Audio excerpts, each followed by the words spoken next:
Hello అందరికీ. Welcome back to Dolly dumplings. ఇవాల్టి recipe వచ్చేసి కాకరకాయ కారం పొడిని ఎలా చేసుకోవాలో ప్రాసెస్ ఏందో చూసేద్దాము.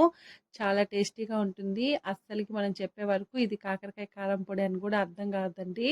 చేదు అస్సలకి ఉండదు. టేస్ట్ కూడా చాలా బాగుంటుంది. ఈ కాకరకాయ హెల్త్‌కి కూడా చాలా మంచిది కదండీ. షుగర్ పేషెంట్స్ అయితే డైలీ కూడా తీసుకోవచ్చు. ఇప్పుడు ప్రాసెస్ చూసేద్దాము. దీనికోసం ముందుగా నేను ఇక్కడ పావు కేజీ కాకరకాయలు తీసుకొని ఈ కాకరకాయలని శుభ్రంగా వాష్ చేసుకొని వాటర్ ఏమీ లేకుండా పొడి బట్టతో తుడిచేసి తీసుకున్నానండి. ఇప్పుడు ఈ కాకరకాయలని ఎడ్జెస్‌ని కట్ చేసేసుకొని నేను ఇక్కడ వీడియో క్లిప్‌లో చూపించే విధంగా కాకరకాయని సన్నగా స్లైసెస్‌గా కట్ చేసుకొని తీసుకోవాలి. వీలైనంత సన్నగా కట్ చేసుకోండి. మీరు మందంగా కట్ చేశారంటేను కాకరకాయలు వేగడానికి టైం పట్టేస్తుంది. అదేవిధంగా అన్ని కాకరకాయలని కట్ చేసుకోవాలి. ఈ విధంగా కట్ చేసుకొని పక్కకు పెట్టుకోండి. ఇప్పుడు స్టవ్ ఆన్ చేసుకొని కడాయి పెట్టుకొని ఇందులో ఒక కప్పు ఆయిల్ వేసుకోవాలండి. కాకరకాయలని ఆయిల్లో వేపాలి కాబట్టి ఆయిల్ కాస్త ఎక్కువే పడుతుంది. చూడండి, ఆయిల్ వేడైన తర్వాత మనం ముందుగా కట్ చేసుకున్న కాకరకాయల్ని కొద్దిగా ఆయిల్లో వేసుకొని మంటని హై ఫ్లేమ్లో మాత్రమే పెట్టి ఈ కాకరకాయల్ని మధ్యలో కలుపుతూ ఎర్రగా వేపుకోవాలండి. బాగా క్రిస్పీగా అయ్యే వరకు వేపుకోవాలి. అన్నీ ఒకేసారి మాత్రం అస్సలకి వేయద్దు. కడాయికి ఎన్ని సరిపోతాయో అన్ని మాత్రమే వేసి ఈ కాకరకాయలు బాగా ఎర్రగా అయ్యే వరకు వేపుకోవాలి. మధ్యలో కలుపుతూ వేపుకోవాలండి. అన్నీ ఒకేసారి వేసారంటే మాత్రము కాకరకాయల ముక్కలు అనేది క్రిస్పీగా రావు, మెత్తగా ఉంటాయి. చూడండి, ఇలా వేగిన తర్వాత వీటిని ఆయిల్లో నుంచి డ్రైన్ చేసుకొని పక్క పెట్టుకోవాలి. అదేవిధంగా రిమైనింగ్ కాకరకాయ ముక్కలను కూడా ఆయిల్లో వేసుకొని మంటని హై ఫ్లేమ్లో పెట్టి వేపుకోవాలండి. ఇప్పుడు ఈ వేగిన కాకరకాయల్ని పక్క పెట్టేసుకొని ఈ ఆయిల్లో నుండి ఎక్సెస్ ఆయిల్ని తీసేసుకోవాలి. చూడండి, ఇందులో నేను 3 టేబుల్ స్పూన్ల వరకు ఆయిల్ మాత్రమే ఉంచి రిమైనింగ్ది తీసేసాను. ఇందులోనే 2-3 రెమ్మలు కరివేపాకును వేసుకొని మంటని అడ్జస్ట్ చేసుకుంటూ క్రిస్పీగా అయ్యే వరకు వేపుకోవాలి. ఇలా వేపుకున్న ఈ కరివేపాకును కూడా పక్క పెట్టుకోవాలి. ఇందులోనే 2 టేబుల్ స్పూన్ల వరకు వేరుశెనగ పప్పులను వేసుకొని మంటని లో టు మీడియం ఫ్లేమ్లోకి అడ్జస్ట్ చేసుకుంటూ ఇవి కూడా ఎర్రగా అయ్యే వరకు వేపుకోవాలి. మరీ ఎక్కువ వేపియద్దండి, ఇవి చల్లారిన తర్వాత మాడిపోయినట్టు అయిపోతుంది. ఇందులోనే కరివేపాకు వేయడం వల్ల కాకరకాయ కారం పొడికి ఒక మంచి ఫ్లేవర్ యాడ్ అవుతుందండి. తప్పకుండా కరివేపాకుని యాడ్ చేసుకోండి. ఇలా వేపుకున్న వీటిని కూడా పక్క పెట్టేసుకొని 2 టేబుల్ స్పూన్లు పచ్చిశనగపప్పు, 2 టేబుల్ స్పూన్లు మినపప్పు వేసుకొని 1 సెకండ్ పాటు వేపుకున్న తర్వాత ఇప్పుడు ఇందులో 1 టేబుల్ స్పూను ధనియాలు, 1/2 టేబుల్ స్పూన్ జీలకర్ర వేసుకొని ఇవి లైట్గా వేగే వరకు కలుపుతూ వేపుకోవాలి. ఇలా వేగిన తర్వాత ఇప్పుడు ఇందులో సన్నగా కట్ చేసుకున్న కొన్ని కొబ్బరి ముక్కల్ని యాడ్ చేసుకోవాలండి. కొబ్బరిని వేసుకోవడం వల్ల మంచి టేస్ట్ వస్తుంది.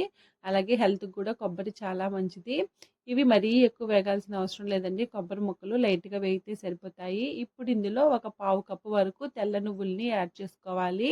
అలాగే ఇందులోనే ఒక చిన్న సైజు నిమ్మకాయ అంత చింతపండును కూడా వేసుకొని ఒక 2 సెకండ్లు వేపుకుంటే సరిపోతుందండి. నువ్వులు కూడా త్వరగానే వేగిపోతాయి. మంటని లో ఫ్లేమ్లో పెట్టి వేపుకోండి.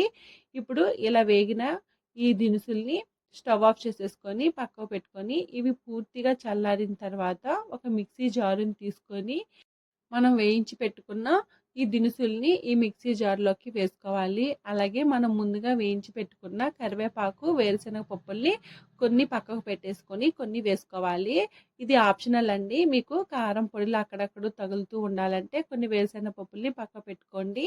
రిమైనింగ్వి మిక్సీ జార్లో వేసుకోవాలి. నేను కొద్దిగానే పెట్టాను, అవి కూడా మా పిల్లలు తినేశారండి. ఇప్పుడు ఇందులో 1 టేబుల్ స్పూన్ గల్లుప్పు వేసుకొని మూత పెట్టుకొని కాస్త బరక ఉండేలాగా మిక్సీ పట్టుకోవాలి. చూడండి, ఈ విధంగా మిక్సీ పట్టుకున్న తర్వాత ఇప్పుడు ఒకసారి బాగా మిక్స్ చేసుకొని ఇప్పుడు ఇందులో 2.5 టేబుల్ స్పూన్ వరకు కారం పొడి, అలాగే ఒక 1/2 టేబుల్ స్పూను పసుపు వేసుకోవాలి. కారం అనేది మీరు తినేదాన్ని బట్టి అడ్జస్ట్ చేసుకోవాలి. ఇప్పుడు ఒకసారి మిక్సీ పట్టుకొని ఈ పొడిని ఏదైనా మిక్సింగ్ బౌల్లోకి తీసుకోవాలి. చూడండి, ఈ విధంగా తీసుకొని దీన్ని పక్కకు పెట్టేసుకొని ఇప్పుడు మనం ముందుగా వేయించి పెట్టుకున్న కాకరకాయ ముక్కలు కూడా చూడండి చక్కగా క్రిస్పీగా అయిపోయాయి. వీటిల్ని మిక్సీ జార్లో కొద్దిగా వేసుకోవాలి.